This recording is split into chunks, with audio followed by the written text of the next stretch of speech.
Hi, students. This is Mr. Mumford. It's time for me to teach you how to get this week's apply done.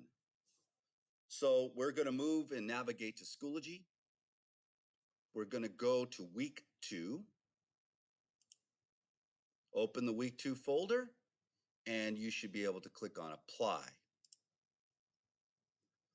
Here is your assignment, and it looks a lot like the assignment you had last week. This time, however, you need to actually do the reading before you do the assignment. And I want you to deliver to me a professional looking page.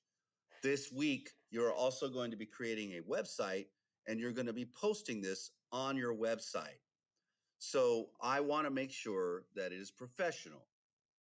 So the first thing we want to do is we want to open up the link to the textbook. And this gives us the road to 1750s.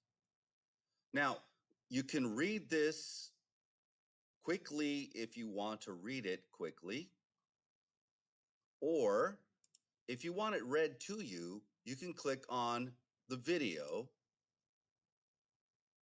and watch it. You can also play the video at higher speeds.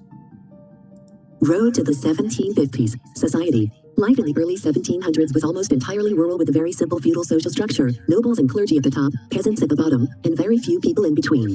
But during the later part of the period, both population and trade expanded. Globally, population grew from 600 million to 1 billion in the 18th century.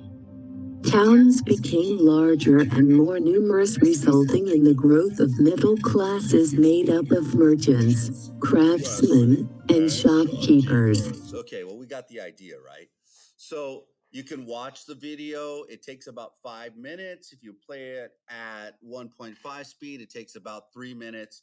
There is no reason to not read, but you're still going to need the social hierarchy and the reading itself, because I expect you to come up with terms for the monarchy, the aristocracy, the clergy, the peasants and the serfs, right? The haves and the have-nots.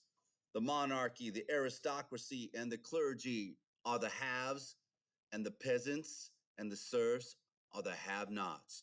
And in every society, there's always been those with power and those who are powerlessness. With powerlessness, that's called the haves and the have-nots. It's pretty simple. It's an oversimplification, but it works, and it works throughout history, actually. So you're going to need to actually talk about who was the monarchy.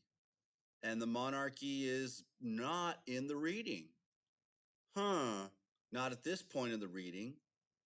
You might have to skip it until you figure out what the monarchy is about. Anyways, this starts with the aristocracy, the nobles and knights who lived in castles, manor houses, and when in town, large mansions. This is a really good piece of text. So I'm going to ask maybe that when you describe the aristocracy, that you take this as a guide, but you need to keep your definitions fairly short.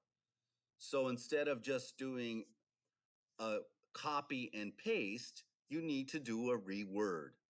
So you might want to use something like the aristocracy was made up of nobles, knights, aristocracy, the nobles and knights who lived in castles, manor houses, and mansions, period. You need to reclaim the text. You don't want to just cut and paste. I will not accept that. I need you to do something with it. Where are you going to do something with it? Well, let me go ahead and show you that. I've created a template, and you may have copy of this template. When it comes down, you can view it. in order to actually use it, if you need to use it to start, go ahead and make a copy. On the copy that you make, you will have all of this information. I am looking this week for you to actually fill in these boxes with relevant and clear, concise language. So it's not a lot of writing, it's a matter of you doing the reading and finding what you need. The clergy was an important part of European society would not tell me that much about the clergy. Copying and pasting this line would not necessarily work. But there's other things inside this text that might work. In other words, the clergy were mostly the priests of the church, and they were most educated group in society. And so you're going to have to create something that is relevant based upon what you read. The peasants, um, I'm going to let you read about that. And there is a difference between peasants and serfs. Peasants were lower class, working class people. Many of them were artisans, where they actually had skills that they could sell or serve, be of service to the aristocracy. Whereas the serfs were not free. They were more like slaves who worked the land. However, not all the serfs worked the land, just like in American slavery. Not all the slaves picked cotton. Many of them were household slaves. Others worked in factories. There were a lot of uses for slavery, but basically, slavery and being a serf, are about being forced labor. I will let you read and figure out how to do that one as well. So when you are done, you are going to have to take this project that you create and you're going to have to upload it. So to upload it, you need to make sure that everything is complete here. I want you to make changes in color and scheme. You might want to change where the titles are. You can do the best job that you possibly can, but I want your name, the class and the period, and the date as well. And then what you need to do is publish to the web. What do you need to do? Publish to the web.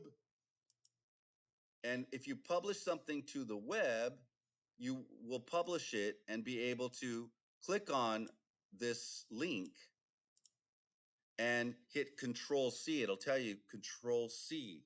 Once you have that link, you have the ability to turn this in. Once it's published to the web, how many times do I have to say this? A lot of times. Please publish to the web. You need to publish to the web your Google Drawings and your website. We will also be building a website this week. This will go and be able to be imported into your website, and it'll look really nice. So good luck. Get this done. Fill in all the information. Make sure that you understand the clarity at which you are representing the monarchy, the aristocracy, the clergy, the peasants, and the serfs. And don't forget to publish to the web. If you don't publish to the web, I can't see it. Publish to the web. Thank you.